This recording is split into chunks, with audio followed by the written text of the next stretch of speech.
Well, hey guys, this is DK Spencer, and this is Savage, a PepperBall VKS less lethal launcher. And yes, felons can own these, and it doesn't matter that it's got a short barrel and a stock or a vertical grip because it's not a firearm. So obviously this is air powered. You see the tank. This shoots a 68 caliber projectile. This one produces about 50 joules of energy with the short barrel like this. I've obviously Cerakoted it. I did a battle worn finish on it to kind of give it a brushed stainless steel, been through heck and back kind of look. The barrel is Cerakoted Sniper Gray. It is a 685 smoothbore power barrel. That's a barrel that was designed by myself and Charles Woods with Merciless Lethal and produced by Lapco actually. So we've obviously got a Magpul vertical grip on it. We've put on a Magpul pistol grip. This one has a 10 round mag, which they come with the long 15 round mags, which depending on your taste maybe look cool, maybe don't, but I think they look better with the 10 round, and definitely shaped projectiles shoot better through the 10 round. So this 10 round mag has a red spring in it, and it has a Wixon follower, so it's set up for shaped projectiles. You can shoot balls in this, it's perfectly fine. The other mag is a 15 round, and this just has the factory spring in it and the factory follower. You only want to shoot balls through that one. Alright, so what I would do is just shoot shape through this one and balls through that one, but whatever. Again, you can shoot balls through this one perfectly fine, not a problem. So we've got UTG flip-up sights. We've got an AT3 red dot with a integrated green laser. I do have the sights co-witnessed to the optic and the laser co-witnessed as well. Everything is, the laser's co-witnessed at 22 feet. Obviously the sights are co-witnessed at any distance, so that's just how that works. Alright, so inside this thing we have a reinforced bolt pin to keep that from breaking. We also have a Grimberg Milsig O-ring. As you can see, I did the little castle nut too, because yeah. And the finish on the magazine release and the safety selector. I'll show you the other side of that as well. And I did the cap for the pistol grip, and also the cap on the 10 gram mag.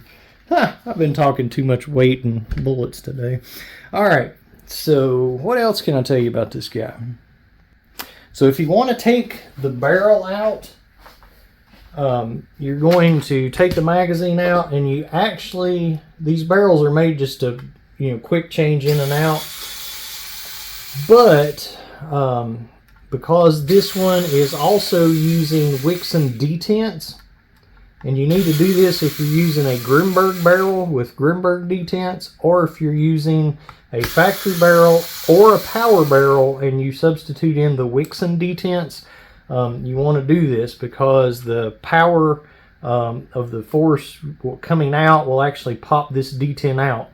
So on the back side of this, hopper door cover, you can hook a hopper into these if you want to and have like the big paintball hopper on top and a lot of rounds, but I never do. I have, but anyway, if you've just got that in there, then it's a hollow space behind there, and it gives that room to pop out. So this does have a little spacer piece in there that pushes against that detent. So you do have to take that little door off and take that out if you want to pop the barrel out, and it just slides in and out like that. You just push it in and turn. Make sure when you put it back in that the detents are lined up the way they're supposed to be, and you just pop that baby back in there. I'm not going to go through a full breakdown. I've got literally dozens of videos showing how to take apart a VKS and put it back together. So for the sake of time, I'm just going to go through the quick and easy operation of it.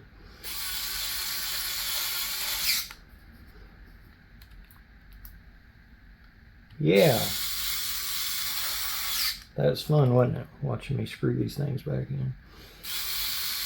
At least it's an electric screwdriver and I wasn't doing it manually.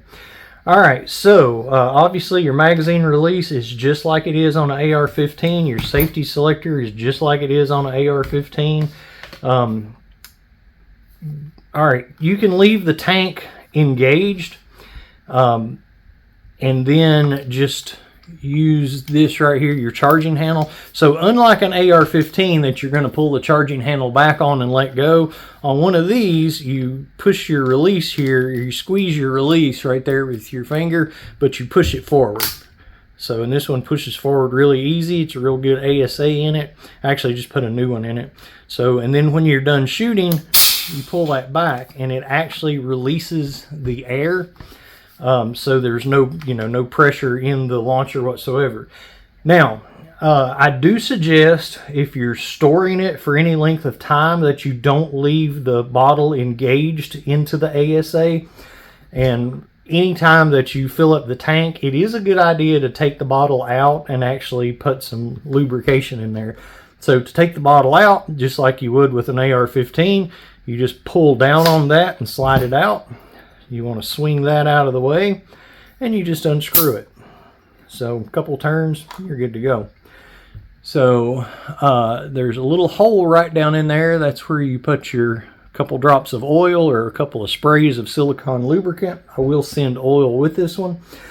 So it's really important because it's going to ship, the tank's not going to be engaged to the ASA while it's shipping. And what happens if you leave one just in the ASA charged indefinitely?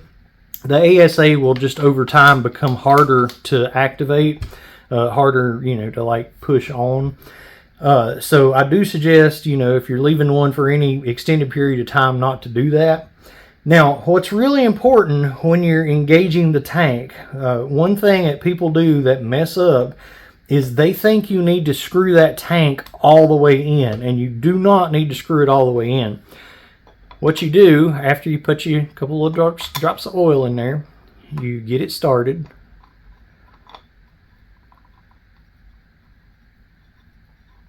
I'm kind of doing it from my angle. There we go. All right, you get it started. Make sure you don't cross thread it, but get it started. You see how it turns extremely easily. Well, you just turn it, and then all of a sudden, it's going to just hit a wall, all right? So it just stops, right? So it's still not nearly screwed all the way in. All you do at that point, and what's happening there is your tank is engaging. There's a little plunger on there, and once it goes in far enough to activate that, it lets the air out and it tightens up. So once you do that, all you got to do, you see you've got this little fill nipple here, and you've got your tank here, or your gauge here. You just want to get those out of the way of this, right? So all you got to do is turn it just enough to get that stuff out of the way, and then put this back on. And pull it down again, slide it forward, and you're good to go. All right. Okay.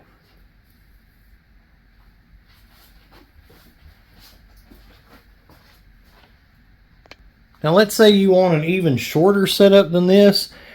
You can actually take your castle nut off and take this guide rod and everything off. That's all just one piece, the guide rod and the sling loops there. You can just take that off, put your castle nut back on, and just put on like a shorty tank with a short buttstock like that. And that makes it easier to unscrew and screw the tank on. Some people get lazy having to do this part, and they want to just leave them engaged all the time, or they want to just fill them up like that and not actually put any lubrication in there when you fill up your air tank. Now, you don't necessarily have to lubricate it every tank fill, but it's generally good to do it at least every couple to three anyway. So try to get in the habit of that. If you've got one of these, to go ahead and take that off and everything. Now, if you ever screw the tank in and you get a leak back here, like an air leak, that's just your tank O-ring. I always send extra tank O-rings because that's something that wears out over time. Probably wears out quicker than any of the other O-rings because you're taking the tank in and out. So I do always send extra tank O-rings with one of these. So yeah, what else can I tell you? So since this is air and not CO2, doesn't matter about, like with a CO2 launcher, you have to watch shooting multiple rounds back to back because you freeze everything and make your O-rings basically shrink and come out of where they're supposed to be and leak and whatnot. So you don't have to worry about that with this. The biggest things that's going to cause you to blow an O-ring, internal O-ring in one of these is, number one, not lubricating it and running it dry. And it will peel that O-ring out from the friction if it's not well lubricated. Or the other thing is shooting ammo that's too big in it. So this one will work with the universal size or the 685 bore matched BK Kinetics. This will work with the Grimberg Jewel V2s, at least the newer ones. I always suggest checking to make sure that those are good size before you shoot them, along with any ammo, not just those. You should always check your ammo. It'll also work with the, I test it with the 6 gram AR Tacticals, and they fit through the barrel. The original Smashers fit, and what I've traditionally used, but getting away from because everybody just keeps sending me all this ammo to test, are the 9.9 gram Riot balls. So those are also, good choice size wise for these. They're actually even a little small for this barrel, but throughout the years I've used those probably more than anything else, just because I don't have to worry about sizing them and checking them, because I know they're going to fit pretty much any barrel I have. But there's so much good ammo out there now that's coming around, hey. All right, so what else can I tell you? So again, you do want to release the pressure on this when you're not shooting, and that, number one, for safety, and number two, for longevity. If you leave that engaged all the time, that actually can cause you to blow an O-ring on your first shot. Like, say you forget and leave this engaged and leave it like that for like a day. It may not be a problem, but it may. It just depends. I've seen it, not matter on one and go about just fine. I've also seen it, you shoot one shot and then you hear pssh. So anyway, again, with the ASA, to make your ASA, so this is your ASA, and it actually starts right back here at your castle nut and goes in to the back of your heat core. And then this is your ASA control. So in order to keep that ASA running really smooth and stuff, the less time the bottle's engaged to it, the better. So I've left one stored for literally months on the wall with it screwed in, and then when you pick it up, it's going to be a lot harder to engage it. You can still do it, but it's a lot harder. So to keep it running smooth, just bear that in mind. I will include some balls with this. I will be including the 9.9 gram Riot balls because I just have a whole lot more of those than anything. And then I'll also be including some BK Kinetic shaped projectiles as well.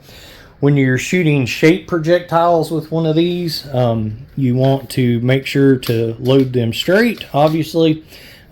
You don't want to slap your magazine in, just put it in firmly. With a VKS, you're always supposed to pull down on the magazine and make sure it is seated, so you don't have your first shot, your magazine drops out after your first shot. So push in, pull down, make sure it's seated. Yeah, I kind of think that's about it. Let's see if we can hit the broadside of a barn door with it. All right, 2 more things I just thought of. I've traditionally told people to not shoot light ammo in these. Usually I would always say don't shoot anything less than 8 grams in it. You might be okay with the 6 gram projectile in one of these. Probably would, but definitely don't shoot like the 3.7 gram balls in these or anything. The thing of it is, these things need that amount of back pressure that you get from the heavier rounds.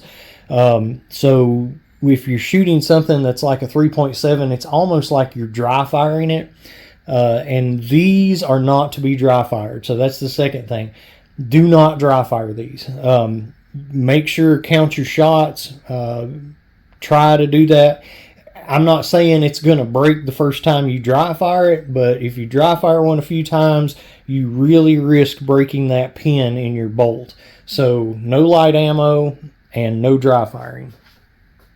And always check the size of your ammo. If you're trying to shoot something, the thing of it is, and check it by putting it down your barrel, all right? And if, God forbid, it gets stuck in the barrel, You can take those off, pop everything out, take your barrel out, and push it back through with the long skinny stick. But the thing of it is, you can put a really big round in your magazine, and it will chamber it. But then when you go to shoot it, it won't go through the barrel. So all that pressure is typically going to blow your O-ring out. So there you go. All right, I think we've covered everything. Good little VKS lesson there. Yeah, this makes me feel like old times. One of the reasons that I decided to sell this one, I got my garage and we're waiting for electricity and everything to put in it. So I'm kind of in limbo, and obviously it's been bad weather and stuff as well, but I'm kind of in limbo getting my sandblaster and everything set back up there, and it's just been not conducive to doing much Cerakoting or anything. So I figured I would go ahead and sell this one, and then, that way I'll hopefully be able to maybe Cerakote another one or two before I completely get out of the VKSs and selling all this stuff. Hey, not leaving the videos though. Okay, I did forget one more actually important thing. The V in VKS stands for variable, so it does have a variable velocity adjustment. The K stands for kinetic, and that's what both of my license plates say. So anyway, you've got an Allen key. You just stick down in that adjustment there. So to decrease the power, you turn it counterclockwise, and you're not going to get a lot of decrease just by turning it one round. You have to actually take it out, turn it again. You get the picture. So obviously, if you do that all the way clockwise until it stops, and you don't want to over tighten it trying to get extra super power out of it, but you turn it all the way clockwise and that increases the power. So yeah, that's it. I'm really done now. Seriously, let's shoot this thing. All right, I'm going to go back here to the 22-foot mark.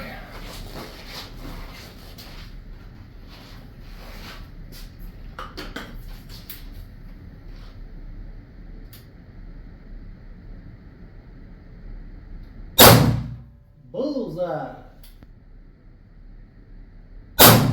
Bullseye. I think I'm just going to put that in a box and call it a day.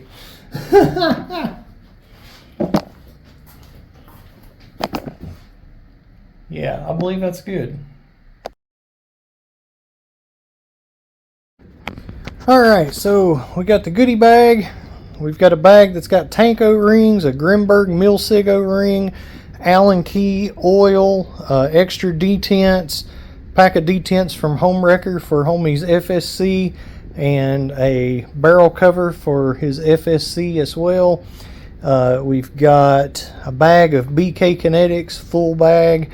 The long mag is loaded with 15 riot balls, and obviously the launcher. So I'm packing this baby up to ship. Oh wait, I forgot the target. It's going to come with the target too. You guys have already seen that though, but I always write, everything on it, but you don't get to see that. You're bored with it.